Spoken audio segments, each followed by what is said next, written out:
안녕하세요. 반갑습니다. 소장님이 찬바람 불고 추워지면 장비주 올라간다고 말씀하셨다고요? 이제 하반기, 4분기 중으로 장비에 대한 수주 계약이 이루어질 수 있는 건들이 좀 있어요. 그래서 아마 그런 거에 대한 기대감을 말씀하신 것 같은데, 대표적으로 제가 이제 기사들을 좀 확인하다 보니까 얼티엄 셀즈라고 다들 아시죠? LG와 제너럴모터스 전기차 배터리 3공장 구축 개시 라는 헤드라인이 나와 있는데, 내용들을 보면 그렇습니다. 이제 현재 건설 중인 3공장 장비에 대해 구매 주문을 냈다. 그래서 이런 내용들을 가지고 업계에서는 자동화 설비와 믹싱 장비를 시작으로 공정별 수주가 이어질 것을 전망했다 라는 내용이 나와 있어요. 근데 이러한 건수들이 하반기부터 해서 예정되어 있는 것들이 좀 있어가지고 그런 점들에 대해 장비주를 꾸준히 주목해 볼 만하다, 이런 포인트가 아니었을까라고 생각을 합니다. 코인테크 내용도 여기 있어요. 최근에 이제 대형 기업과 전년 매출액 대비 51.8%에 해당하는 대규모 계약이다. 근데 이제 기업 경영상 비밀보호 사유로 공시를 유보했지만 업계에서는 얼티엄 셀즈 3공장에 공급되는 물량인 것으로 추정하고 있다 라고 나와 있네요. 아까 셧다운 관련 말씀 좀 하셔가지고 셧다운 간단하게 좀 설명을 드릴게요. 자, 연방정부의 셧다운이라는 거는 말 그대로 연방정부가 스탑된다는 것을 뜻합니다. 이게 지금 왜 이런 우려감이 있는 상태냐면은 미국은 회계 연도가 10월 달에 시작돼요. 그렇기 때문에 9월 말까지 내년 예산안이 통과가 돼야 됩니다. 그래야 10월부터 적용이 되기 때문에. 근데 이 예산안을 통과시키는 과정이 지금 굉장히 고비를 겪고 있는 거예요. 고비를 겪고 있는 거의 대표적인 이유는 공화당과 민주당의 대립관계, 이 간극이 너무나 커져 있어서 거기에 대해서 양측의 입장을 서로 받아들이지 못한다고 생각을 하시면 이해가 좀 편할 것 같아요. 사실 이 셧다운 자체로서 주식시장에 영향을 미치는 부분이 크진 않습니다. 왜냐면은 기본적으로는 이 셧다운이 장기화될 것이라는 우려가 없다는 가정이 있어요. 그렇기 때문에 셧다운이 장기화되지 않는 이상은 주식시장에 미치는 영향은 제한적일 것이다. 역사적으로는 그렇게 흘러왔는데, 여기서 우리가 체크를 그럼 어떤 부분을 해봐야 되겠느냐? 당연히 장기화가 될 것이냐? 이 부분이겠죠. 연방정부가 스탑되면은 경제지표가 발표가 안 돼요. CPI, PPI, 물가지표도 우리가 확인할 수 없고 고용지표도 확인할 수 없고. 근데 연준이 FOMC에서 통화정책을 결정할 때 어떤 것들을 토대로 통화정책, 금리를 올릴지 말지 결정하나요? 현재 인플레이션이 어떤지, 현재의 경기가 어떤지 지표들을 보고 판단을 하고 거기에 따라 정책을 정하는데, 여기에 대해서 난관이 있을 수 있겠다, 이런 우려가 있는 상황이고요. 또 제가 정확하게 수치가 기억이 나진 않는데, 이 셧다운이 일주일 연장될 때마다 미국의 GDP가 0.15%씩 하락할 것이다, 이런 전망이 있던 걸로 기억을 해요. 이게 두 번째 우려감이고, 세 번째는 신용등급. 무디스라는 국제 신용평가사가 있습니다. 굉장히 탑티어인 신용평가사인데, 이 무디스라는 기업에서 그렇게 말을 했어요. 미국의 셧다운은 신용등급에도 부정적인 영향을 끼칠 것이다. 근데 지금 미국의 신용등급과 관련해서는 우리가 꾸준히 우려감을 갖고 살펴봐야 되는 내용들이 많아요. 왜냐면은 미국의 부채 한도와 관련해서도 인지를 해줘야 되는 부분들이 많았고, 지금 미국의 재무 상태는 사실 꾸준히 악순환의 반복이 어느 정도 이어지고 있다고 저는 생각을 하기 때문에, 그런 와중에 신용등급이 하락을 한다거나 문제가 생긴다, 미국의 재무는 더 안 좋아질 것이다, 이렇게 연결될 거라고 생각을 합니다. 형, 그 하이퍼캐스팅 영상 올려준 거 잘 봤어. 그 종목들 계속 지켜보고 있는데 현대로템이 국산화할 거라고 기사 떴더라. 근데 주가는 왜 안 움직이는 거야?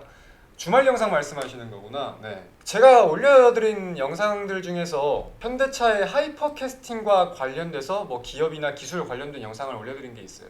관련 기사가 저도 좀 확인을 했었는데 이 기사를 말씀하시는 것 같아요. 이제 현대차의 하이퍼캐스팅 2026년 예정인데 장비 납품업체가 현대 로템으로 예정이 되어 있다 라고 저도 기사를 확인을 했습니다. 근데 우리가 무조건적으로 납품을 할 것이다 라는 이유 때문에 주가가 상승한다? 이런 논리를 가져서는 안 된다고 생각이 들어요. 결국 기업이라는 이 단체는 이익을 추구하기 위해서, 이익을 창출하기 위해서 만들어진 집단이잖아요.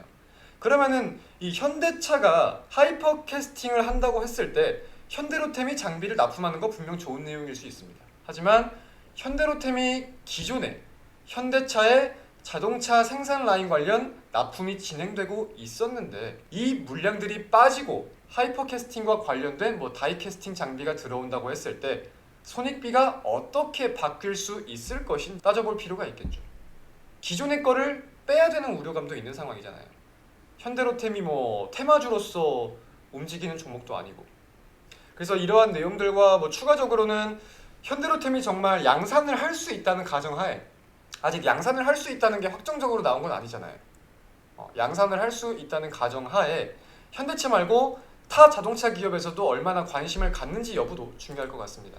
명절이 지나면 여러분들은 어떤 포인트에 주목을 하면서 주식을 할 것 같아요? 드리고 싶은 말씀은 실적이긴 했어요. 7월, 8월, 9월 3분기가 마감됐기 때문에 우리는 3분기 실적에 대해 주목할 필요가 있습니다. 지금 사실 우리가 증시를 봤을 때 기대감이 있거나 긍정적으로 볼 수 있는 요인이 거진 없잖아요. 국채금리 이렇게 오르고 있고 달러화 환율 마찬가지고 고금리에 대한 기조가 바뀌는 상황도 아니고 증시가 오른다고 해도 우리가 알던 악재가 조금 덜 악재가 될 수도 있겠다 정도지 이 발전과 성장에 대한 호재는 사실 지금 찾아보기 힘든 상황이란 말이에요. 그런 와중에 3분기 실적 시즌 증시를 견인할 수 있을지는 모르겠지만 분명 외국인 투자자든 기관 투자자든 주목하고 있는 포인트는 있을 거라고 생각이 들어요. 기대하고 있는 업종이 있을 거고요.